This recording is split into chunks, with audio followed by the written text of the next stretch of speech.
Apa? Kamu memang satu-satunya orang dengan sifat paling keji. Apa yang kamu lakukan ke keluarga kita ternyata ada maunya. Marah Rehan. Namun, dengan spontan Hasan menampik ucapan Rehan. Cukup, Re. Lu terlalu menganggap sikap non Tiara terlalu buruk. Padahal banyak hal yang udah dia korbankan buat lu. Ucap Hasan seraya membela majikan. Cukup, Hasan.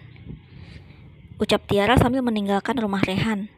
Tiara segera masuk ke dalam mobil sambil menangis. Dia memukul-mukul kepalanya. Tak menyangka lelaki yang dia cintai menuduh tanpa bukti. Semenderita ini, aku mencintaimu, Re. Batin Tiara. Hasan mendatangi Tiara dan mengajaknya pulang. Non, kita pulang ya, ucap Hasan sambil mengambil alih kendali setirnya. Sedangkan di kediaman Rehan masih berkumpul banyak orang atas kejadian tersebut. Dinda menenangkan Rehan sambil menyentuh tangannya. Re, sudahlah, aku yakin bukan Tiara pelakunya. Lagian sudah banyak jasanya sama kamu selama ini, ucap Dinda. Mimi mencampuri ucapan Dinda untuk mempengaruhi Rehan. Re, aku yang lihat sendiri, si Tiara itu pelakunya, ucap Mimi. Sudahlah, jangan perpanjang masalah ini, ucap Dinda. Dikasih tahu kok, batin Mimi.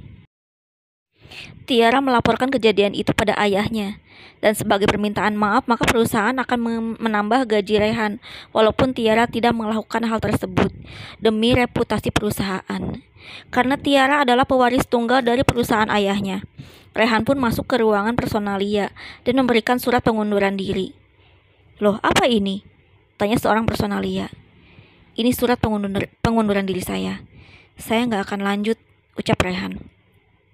Re, hari ini gajimu dinaikkan lagi, ucap personalia. Saya nggak butuh gaji besar. Perusahaan macam apa hanya menaikkan gaji saya, ucap Rehan dengan nada tinggi. Sabar dulu, Re. Lagian perusahaan tidak serta-merta menaikkan gajimu. Semua ini sudah ada pertimbangannya, ucap personalia. Sudah, terima kasih atas semua bantuan untuk saya. Titip salam untuk Nona Tiara, ucap Rehan sambil meninggalkan kantor personalia. Akhirnya Tiara mengetahui jika Rehan mengundurkan diri. Orang tua Tiara geram dengan sikap Rehan yang sangat menghina. Apalagi posisi Tiara yang masih sangat mencintai Rehan. Tiara menggunakan berbagai cara untuk membujuk Rehan, tapi apa boleh buat, Rehan malah semakin benci pada Tiara. Suatu ketika Dinda mengajak Tiara untuk bertemu dan berbicara. Dinda berinisiatif menemuinya agar Tiara ikhlas meninggalkan Rehan. Mereka bertemu di tempat makan yang sederhana. Ada perlu apa? Kamu manggil saya? Tanya Tiara.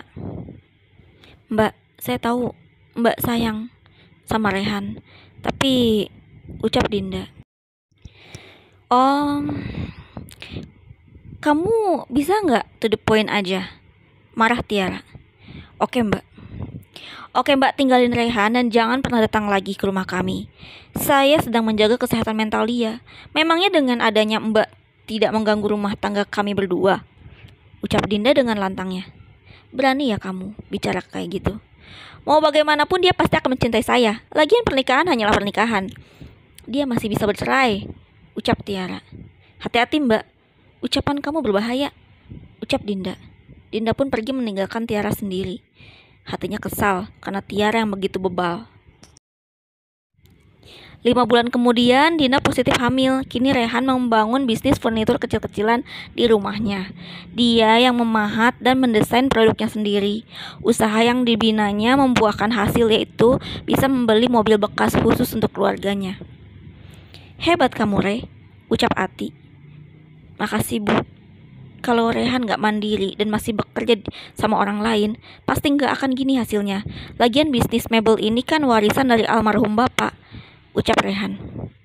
Benar sekali nak, ibu pikir kamu gak akan bisa semahir bapakmu. Ternyata ilmu itu diwariskannya sama kamu, ucap Ati sambil memandang haru pada putranya. Lagian kebutuhan Rehan juga semakin membesar, karena sebentar lagi ibu akan segera punya cucu, ucap Rehan bahagia.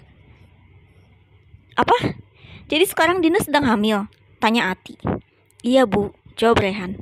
Alhamdulillah, selamat ya nak. Semoga keluarga kalian diberkahi oleh Tuhan, ucap Ati sambil mencium kening Rehan. Bu, Rehan ada uang lebih. Gimana kalau kita adain makan-makan? Tanya Rehan. Boleh, tapi kalau bisa ajak juga Hasan.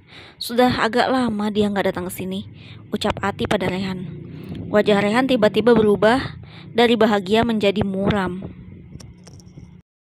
Aku takut nanti dia bawa Tiara ke sini dan mengacaukan acara kita. Ini kan private, Bu. Pinta Rehan murung. Bilang saja jangan bawa Tiara. Lagian Hasan itu calon menantu ibu yang akan mempersunting Halimah, ucap Ati. Baiklah kalau gitu, nanti Rehan telepon Hasan. Itu juga kalau dia sedang tidak sibuk, Bu, ucap Rehan. Malam itu tiba. Acara makan-makan di rumah Rehan berjalan lancar. Hasan senang telah diundang di acara kecil Rehan. Selamat ya bro, akhirnya punya usaha sendiri. Dan sebentar lagi kebahagiaannya lengkap, ucap Hasan. Makasih, alhamdulillah semenjak keluar dari perusahaan itu gue semakin berpikir keras untuk menafkahi keluarga, jawab Rehan halus. Sukses terus ya bro, ucap Hasan. Gimana kabar Tiara? Tanya Rehan pada Hasan. Ya, dia seperti biasa. Dia gak akan pernah lupa sama lo. Dan pekerjaan gue di rumah semakin berat karena non Tiara selalu minta ditemani kemanapun dia pergi. Sepertinya kesehatan mental dia mulai terganggu, ucap Hasan. Gue terus prihatin sama kondisinya. Gue gak bisa berbuat apapun. Kalau seandainya gue bisa meminta maaf ke keluarganya, pasti udah gue lakuin, ucap Rehan menyesal. Hasan pun pulang dengan membawa tentengan pemberian Ati. Sesampainya di rumah keluarga Tiara, dia melihat orang tua Tiara yang sedang memujuk Tiara yang sedang melamun. Di sofa yang mewah itu Tiara duduk sambil memeluk lututnya. Nak, lupakan laki-laki itu. Fokus saja kuliah di London. Besok papa sama mama temani kamu untuk mencari kampus terbaik di sana, ucap ibu Tiara. Enggak mah, aku gak mau, ucap Tiara sambil berlinang air mata. Hasan merasakan masih ada cinta yang besar untuk Rehan, namun tak terbalaskan. Harapan Tiara pada Rehan tak putus dan terus berangan-angan. Kalau ada pengorbanan, aku rela berkorban untuk non Tiara, karena aku yang telah membuat non Tiara seperti ini, batin Hasan. 1 tahun berlalu. Rehan telah dikaruniai anak perempuan. Anak perempuan Rehan kini berulang tahun yang ke-1. Mereka merayakan di sebuah kafe. Di sana ada Halimah, Rehan, Dinda, dan anaknya yang bernama Bila. Saat itu di kediaman Tiara terdengar Simbo dan Hasan tengah bercakap dan menanyakan kepada Hasan kemana dia akan pergi. Hasan menjawab, hari ini ulang tahun putri dari Rehan. Hasan hendak menyusul ke kafe. Pembicaraan itu pun membuat Tiara semangat lagi dan bergegas untuk berdandan. Dia mengunci Hasan di kamar dan diam-diam mengendarai mobil dengan kecepatan yang sangat tinggi. Akhirnya Tiara sampai di kafe dan melihat kebahagiaan Rehan dan keluarga kecilnya. Hai Re, selamat ya, ucap Tiara. Mereka yang sedang bahagia terkejut dengan kedatangan Tiara. Ngapain kamu kesini? Tanya Rehan dengan ketus. Aku mau ikut merayakan ulang tahun juga. Ngomong-ngomong, siapa nama anak kamu? Oh ya, aku lupa gak bawa kado. Gimana kalau makanan ini biar aku yang bayar? Hitung-hitung pengganti kado yang lupa gak aku siapin buat adik kecil ini, ucap Tiara. Pergi. Atau kita yang angkat kaki, marah Rehan. Tapi kan aku baru datang, ucap Tiara. Ayo, kita pulang. Aku sudah tidak selera makan, ucap Rehan, sambil mengajak adik dan istrinya pergi ke kafe tersebut. Mereka bergegas masuk ke dalam mobil, dan Tiara pun mengejarnya. Rehan berusaha menghindar dari mobil Tiara, dan Tiara kehilangan jejak. Akhirnya Tiara mengambil jalan pintas yang pada akhirnya keluar ke jalan yang berlawanan dengan mobil Rehan. Tiara menancap gas mobilnya agar bisa bertemu dengan mobil Rehan. Rehan membawa mobil dengan kencang. Akhirnya kedua mobil itu saling bertemu. Pada akhirnya saling bertabrakan. Mobil Rehan terguling dan mengalami kerusakan parah.